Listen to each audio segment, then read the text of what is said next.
Hello, welcome back to our channel, Way Out Here. Today we're going to can a whole bunch of kale.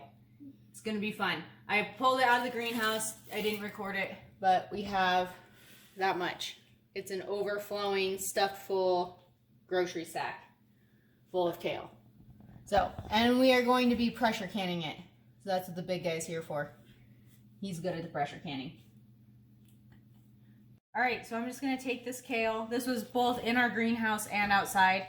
So I'm just going to take this kale and I'm going to pull all of the leaves off of these stems. And that's how we're going to start. When that's done, I will wash it and then we're going to blanch it. So he's going to get it ready to blanch. These little ones I probably won't pull them off. I'll probably just leave them on, but the big ones I will. So I'm just going to do that. We'll probably fast forward this so you don't have to watch me do it.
Alright, so this is what I ripped up and took the ribs out. I still have quite a bit of kale we have to do here.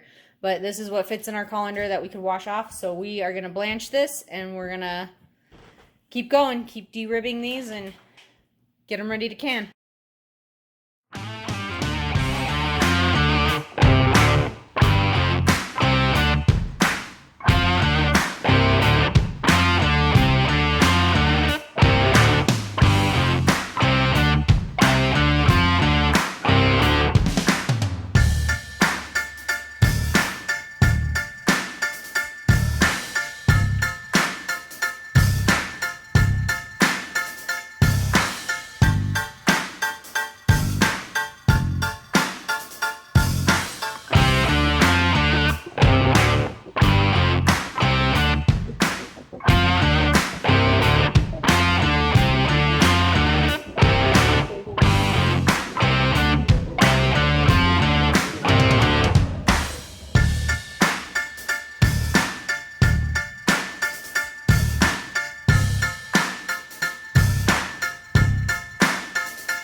Alright, we are going to blanch the first batch of kale here in just 3 to 4 minutes until it turns bright green and gets a little bit softer. You do not want to cook it. It'll cook in the cans.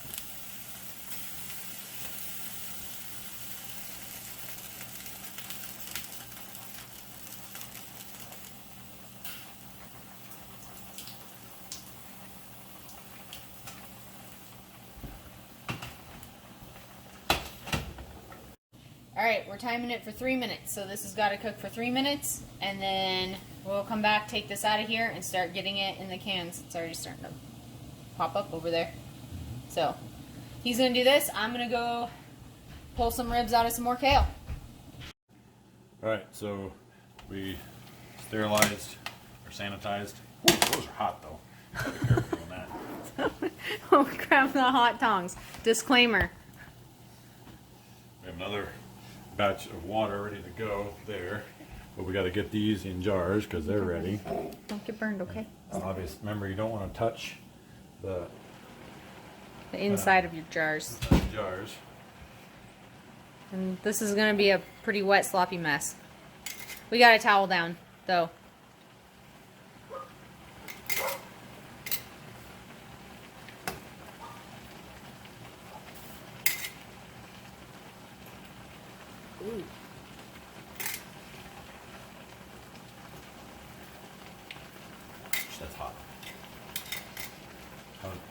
Inch of headspace. It doesn't have to be packed, not packed too tightly. No.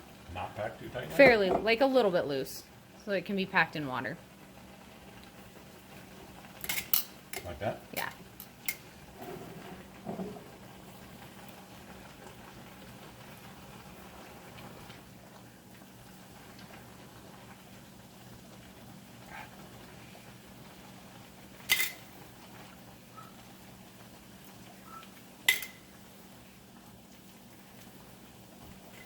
And this method would not just work for kale. I think this would probably work pretty good for like collard greens and Any kind of like thick leafy green. yeah, the big leafy greens with the thick ribs. All right, I'm gonna bring him another colander to blanch, and we're gonna keep going. All right, so this is our kale. I'm gonna put a tablespoon of salt in each of these, and he's going to get the pressure canner ready. We are going to do 70 pounds of pressure. No. Or no, 10 pounds of pressure at 70 minutes. No. No. No. For our elevation, 14 pounds of pressure for 70 minutes. 70 minutes. Yes. So I'm going to put salt in these and then put water in them. Get the lids and the bands on. And then he's going to set up the pressure canner.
Alright, just do what we do every time.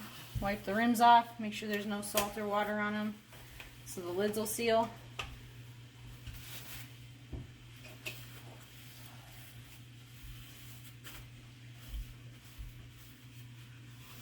Get these wiped off, and then he is going to put lids on them all.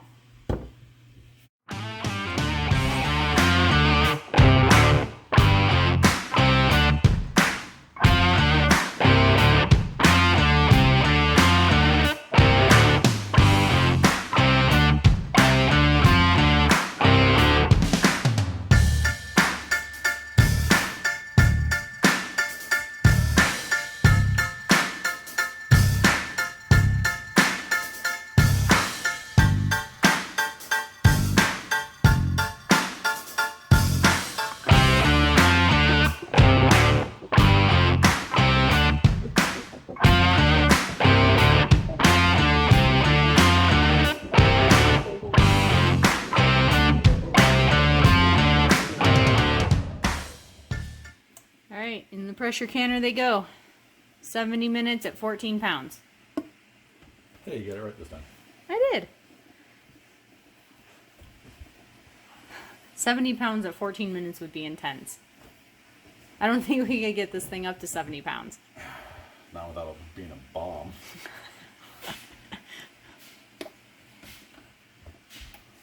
We like having a place to live, so we're not going to do that anyway.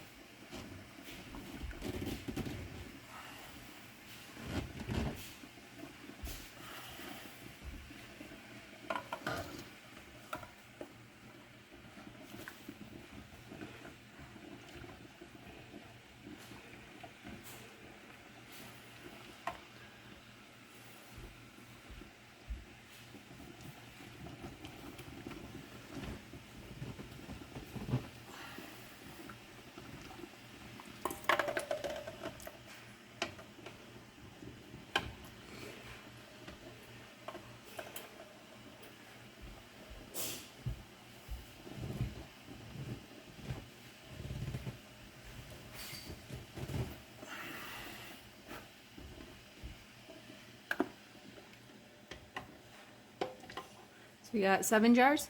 7 jars. 7 jars of kale. That's what fits in our pressure cooker. Perfect.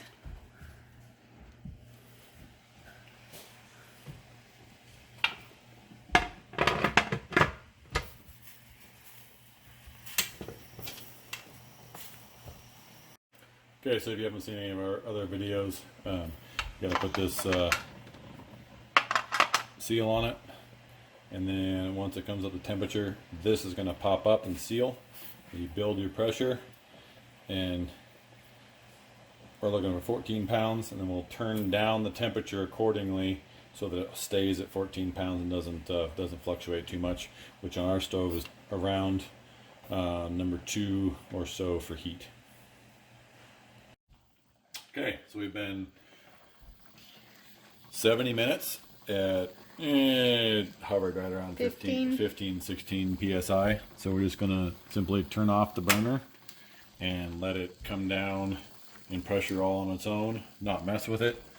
I have in the past pulled the top on it here, but that'll just spray steam all over the place. Is much better for the jars to slowly come down from pressure, and it'll probably take a half hour or so.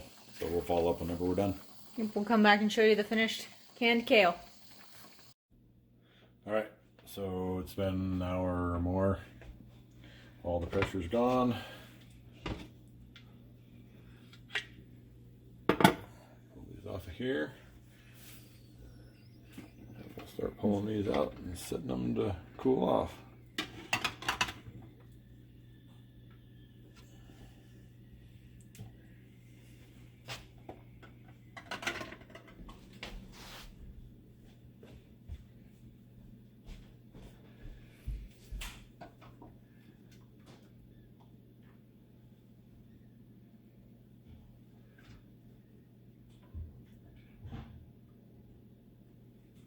That one leaked.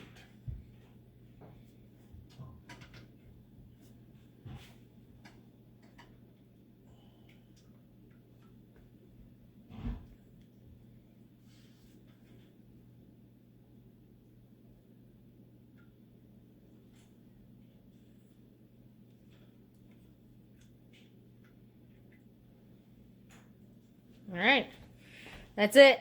That's how you pressure can some kale. That one leaked. This one over here. Yep, because it's still bubbling. They're all And the headspace is gone. The headspace is gone. There's too much headspace, is what you mean? Like No, the liquid. there's not enough. Yeah, there's not enough liquid. Where the rest of these are pretty full all the way to the top. They're all still bubbling though. We'll have to wait and see whether it seals up. Oh. So, and if it doesn't seal up, we will just use it tomorrow. Probably what I'll end up doing is I'll just dump that in a crock pot with maybe one of the cans of elk meat, and we'll make a stew out of it. So, no big deal. If they don't seal, just use them right away. It's fully cooked. It's been pressure cooking for 70 minutes, so shouldn't be too big of a deal to just use it right away. But you don't want to store it, I don't think, for too long like that. Unless it seals. It may seal. It's yeah. Fine. Yeah, but either way, we can just use it tomorrow if we have to. All right, so that's how we can kale. Thanks for stopping by our channel from way out here, and we hope to see you back here soon. Bye.